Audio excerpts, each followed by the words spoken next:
रतलाम से इंदौर जा रही डेमू ट्रेन में रविवार सुबह भीषण आग लग गई। रतलाम अंबेडकर नगर डेमू ट्रेन 09390 में चलते समय आग लगी। ट्रेन इसी हालत में करीब 10 किलोमीटर चलती रही, फिर आगे जाकर प्रीतम नगर स्टेशन पर रुकी।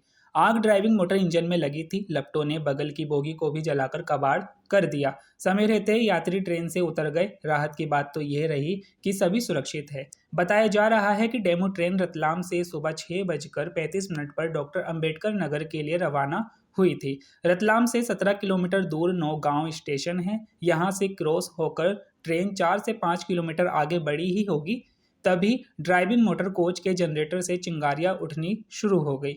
हालांकि मौके पर पहुंची फायर ब्रिगेड की टीम ने आग पर काबू पा लिया।